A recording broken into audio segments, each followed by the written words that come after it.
Hey everyone, welcome back and let's write some more neat code today. So today let's solve the problem time-based key value store. And this is one of my favorite problems. Honestly, Make an alarm once 5 minutes, you have to go there on that. Okay?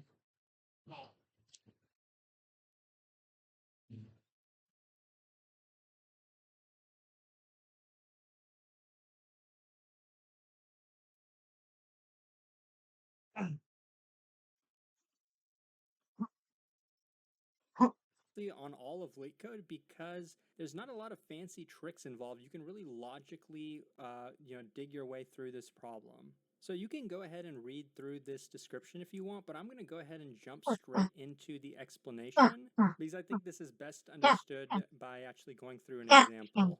So our whole objective here is to design a key value store. So it's kind of like a hash map. We're going to have some key value, and then we're going to have a value associated with that key. But we're actually not just going to have a single value. We're going to have a list of values, so plural. So it'll be a list, and in that list, we're going to have a pair of values. So it's not just going to be a single value. Each value is going to have a timestamp associated with it. So for an example, we could have a key value of, let's say, foo, and we would have a list of values associated with that. And one of the values, the pair of values, right, because we're going to have a value and then a time. So the value, let's say, is going to be bar. It's a string in this case. And the timestamp associated with it, let's just say, in this case, the example, it's going to be integer. So let's just say it's 1 in this case. And then we could have a second value, right, associated with it as well. And that will have its own timestamp as well, right? So basically,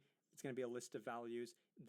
And the values themselves are going to be pairs of value and then a timestamp associated with that. So it's not super complicated, but the main operations that we're going to support are actually pretty simple, just 2 operations.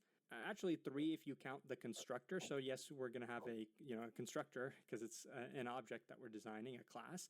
And the 2 operations we want to support on this key value store are going to be set and get, which is pretty straightforward. That's what we would expect. So let's just go through this example, and I think the problem will actually make a lot of sense to you. So the first operation we have is a set operation. The key is going to be the first value, foo. The value is going to be bar, and the timestamp associated with it is going to be 1. So let's put the first value here. It's going to be bar, and the time associated with it is just 1. And now we get the second operation, get.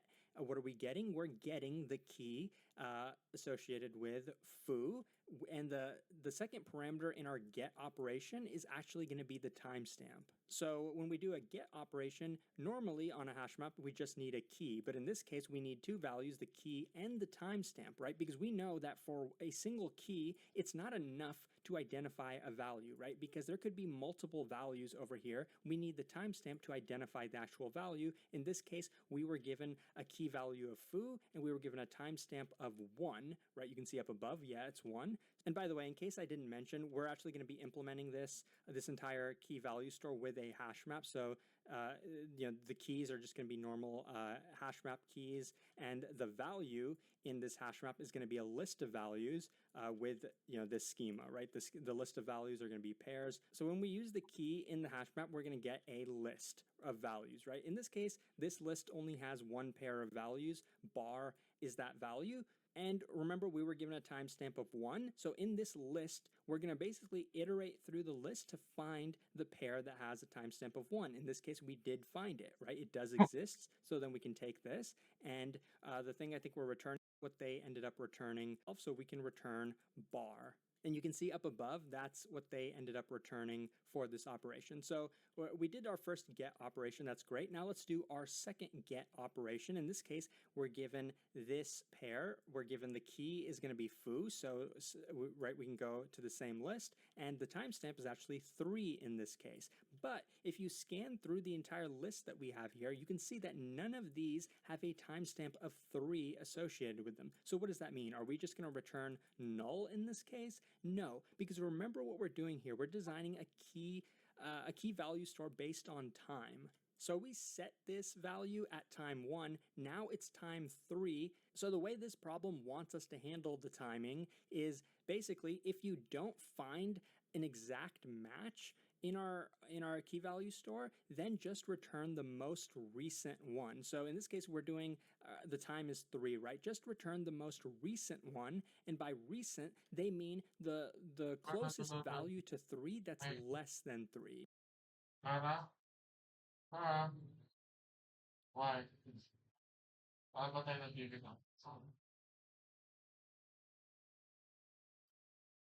So for example, there's only a single value here, right? So in this case, we only have a single 1, and the time with that is 1. So of course, 1 is going to be the closest to 3. But what if instead we had something like 4? 4 is close to 3, but it's greater than 3, so that's not allowed. We want to find the closest timestamp that's less than 3. Now, if we had multiple, if we had another bar here or some other value and the time associated with that is 2, then in that case, which of these 2 would we want to return? We would want to return this one, even though the value is the exact same, but we'd want to return this one because it has a closer time to the 3. But in this case, we only had a single value, so we're just going to return bar again, and you can see in the explanation and the output that is the correct value, so we returned bar in this case.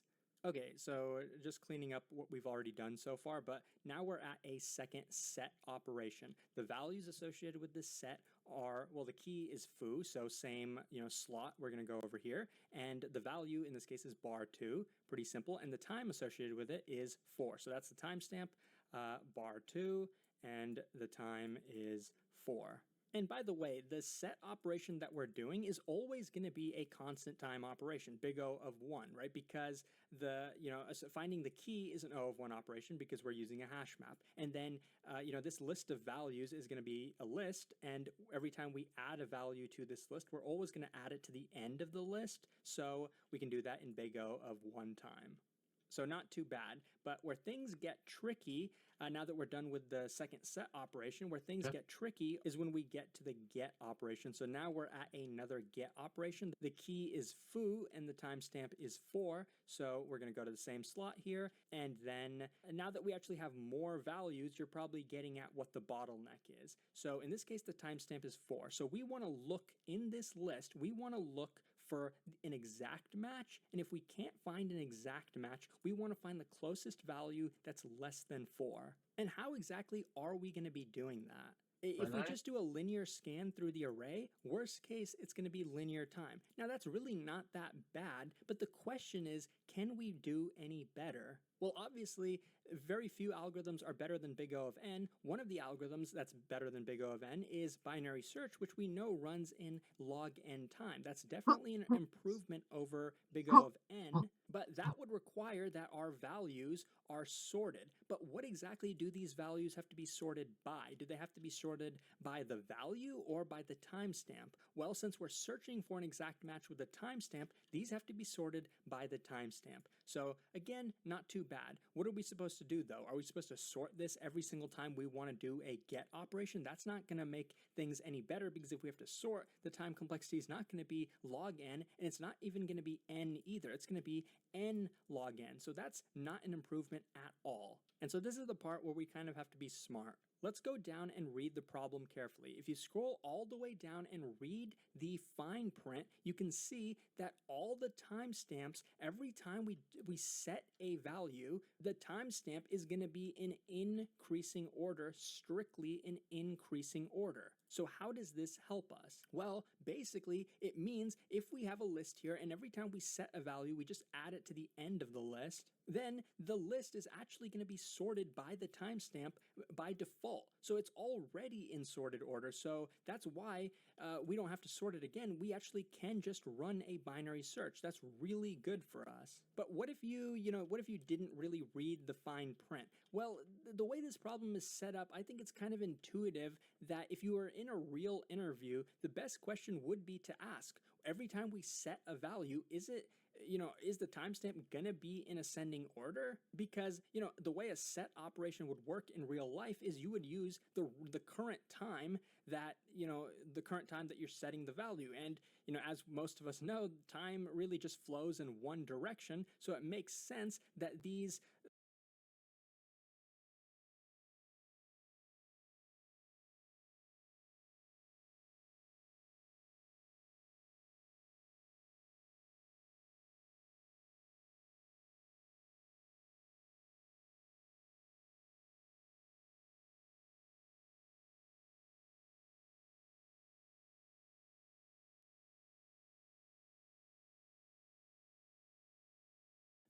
the list that we're setting would already be in sorted order.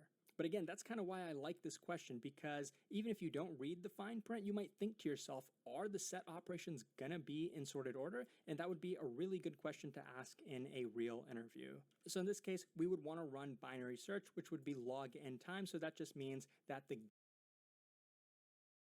get operation, worst case, is going to be a log n operation. And by the way, if we're looking for the key value 4, we know that it exists, so this is what we would end up returning. We would return bar 2, and you can see that's exactly what they did return in the output. So we're done with another operation. Let's cross this out, and let's do our last operation, the get operation. In this case, the key is foo, so again over here, and the timestamp is 5. So again, we're going to run binary search, right? We're looking for an exact match of 5, and if we can't find the 5, what's the closest thing that we can get that's less than 5? Well, in this case, it's 4, so the value of that is bar 2. So again, we'd return bar 2. So that's kind of what I wanted to cover with this problem. Of course, we just had a single key, but this problem wouldn't be much different if we had a second key or multiple keys. So I think we can actually go into the code now and see how we can implement this binary search solution. Okay, so now let's get into the code, and so you can see that they already gave us like a class and a few functions that we're going to define. So the only thing we really need to do in the constructor is just initialize our store. Like I mentioned, it's just going to be a pretty simple hash map where the key value is going to end up being a string, and the value of the hash map is going to be a list of lists. So a list of pairs, really, but what we're actually going to be using to implement that pair is going to be, yes, another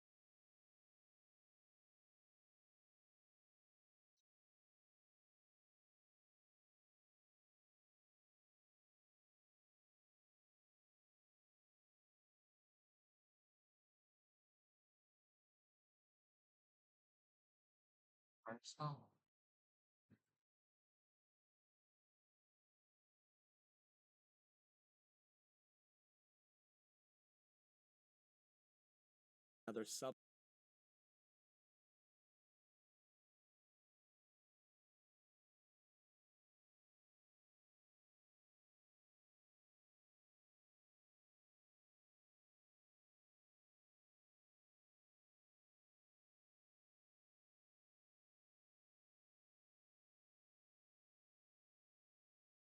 Is going to be a string, and the second is going to be the timestamp. And yeah, just to kind of condense this, basically we're going to have a key. That key is going to be mapped to a list of pairs. Okay, so now let's get into the set operation because it's a little bit more simple than the get operation. The way I'm going to do this is first just check. So of course we're inserting something based on this key value. based on this key and based on this value based on this timestamp. So this is going to be that pair of value timestamp, and this is just going to be the key of the hash map. First of all, we want to know, does this key even exist in our store? And if it doesn't exist in our store, first thing we want to do is just insert it into the store and set it to, let's say, an empty list. So put this key and just set it to an empty list. You probably don't need to do this line. We could just use a default dictionary if we really wanted to, but I don't want to abuse Python too much because I think sometimes it makes things too easy. And I don't want to abuse Python too much because I think sometimes it makes things too easy. And this would kind of be, I assume this is what you would want to do if you were doing this in Java or C++ or something like that. Yeah, so after we have, we know that for sure we have an empty list there, then all we want to do is to that list, append a value to it, right? Append to the end of the list a pair of values, the value itself, and the timestamp associated with it. And that's really it, right? The set operation is pretty straightforward in this case, but the get operation is where things are going to get a little bit tricky. So first I'm just going to initialize the result. Initially, it's just going to be an empty string. And I can check this out. So if you have some idea now of what you do, then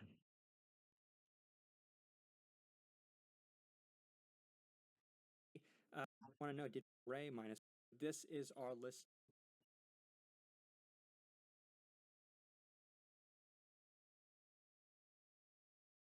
oh,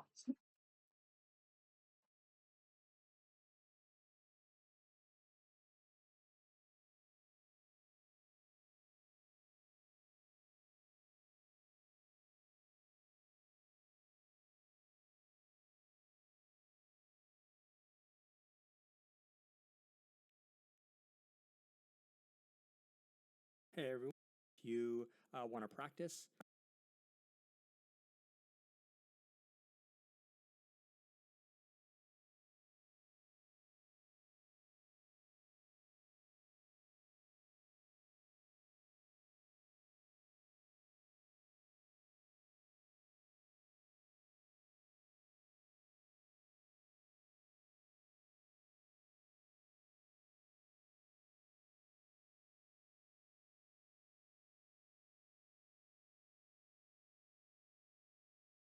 hey everyone, welcome to the list there.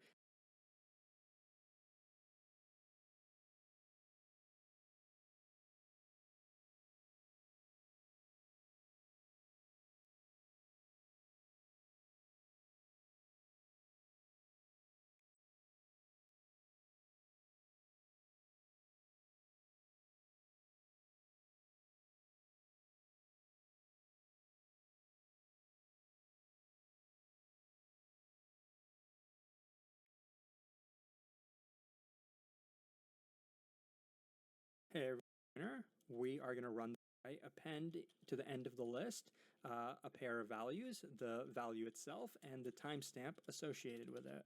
And that's really it, right? The set operation is pretty straightforward in this case, but the get operation is where things are going to get a little bit tricky.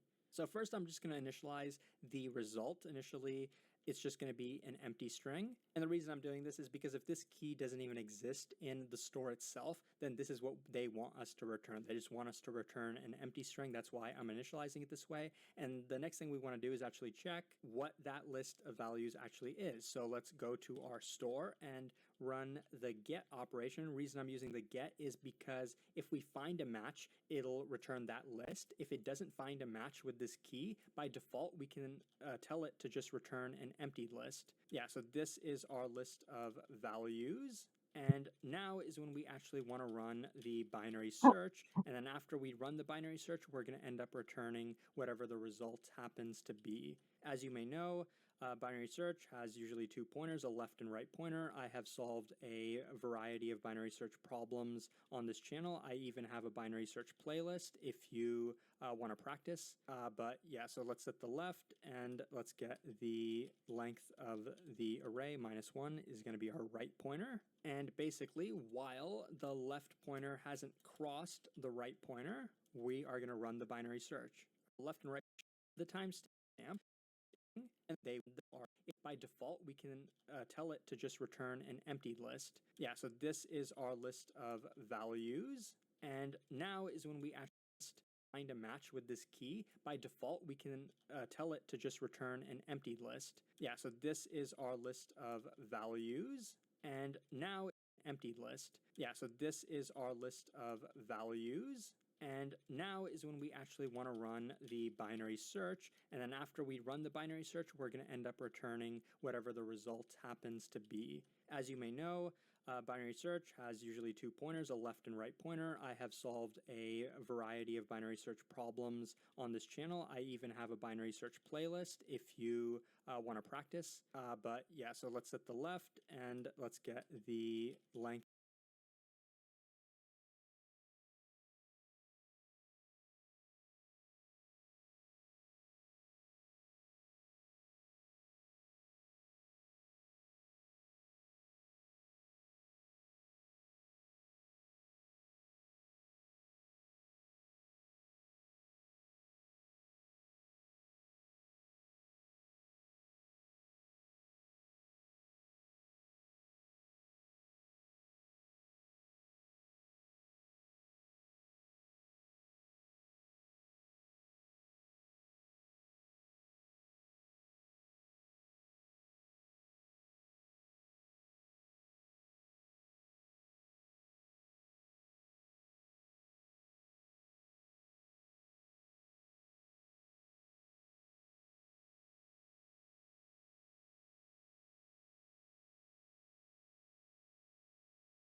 of the array -1 is going to be our right pointer. And basically, while the left pointer hasn't crossed the right pointer, we are going to run the binary search.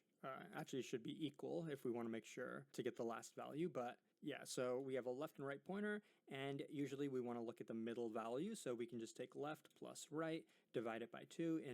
In Python, integer division, you need 2 slashes to do that. Otherwise, it does decimal division.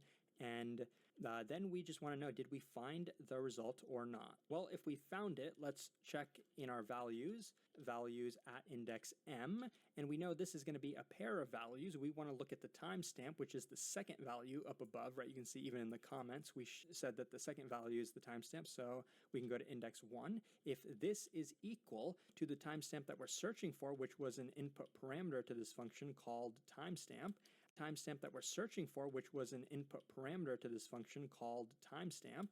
Actually, instead of an exact match, let's first check if it's less than the timestamp, less than or even equal to the timestamp, because in that case, we know that it's a valid value, because remember the else case from this is completely different than this one, right? If it's equal to the timestamp or less than the timestamp, that's completely fine. But if it's greater than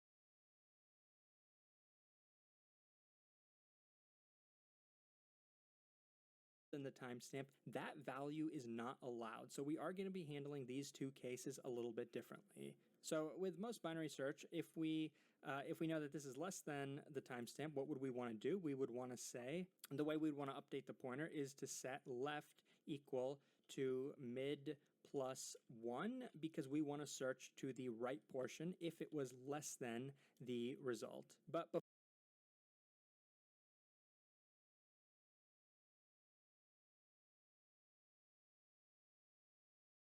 Oh.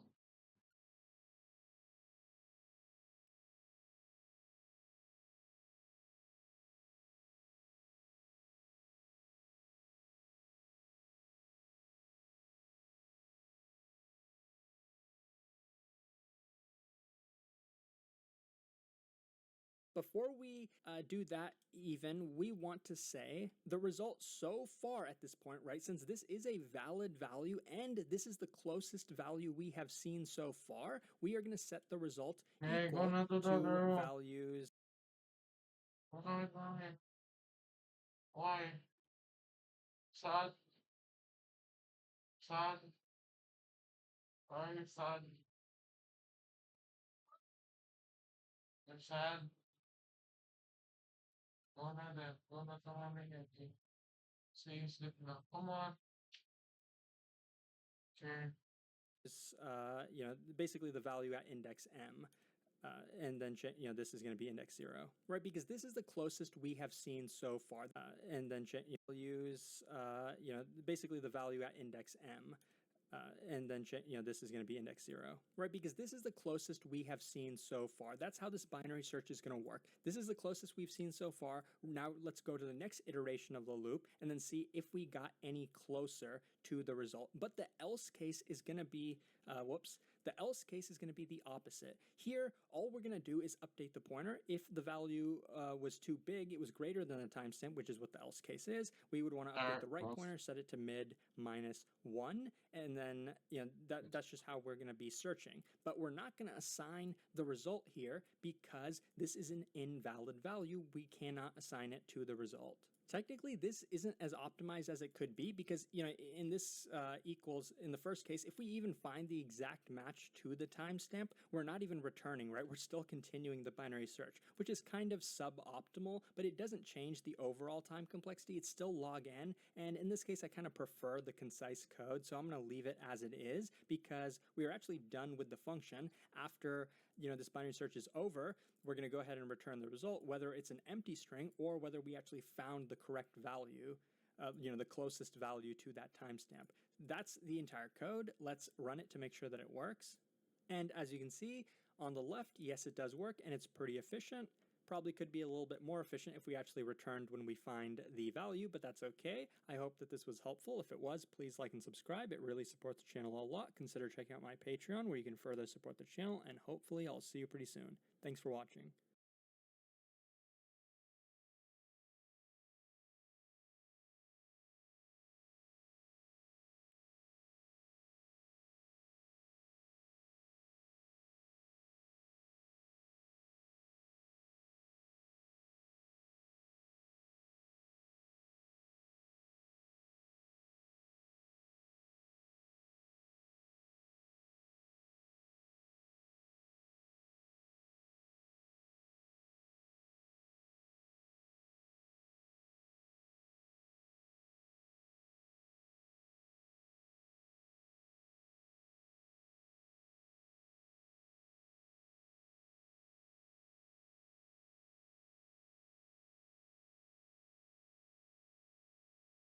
Hey everyone, I've seen so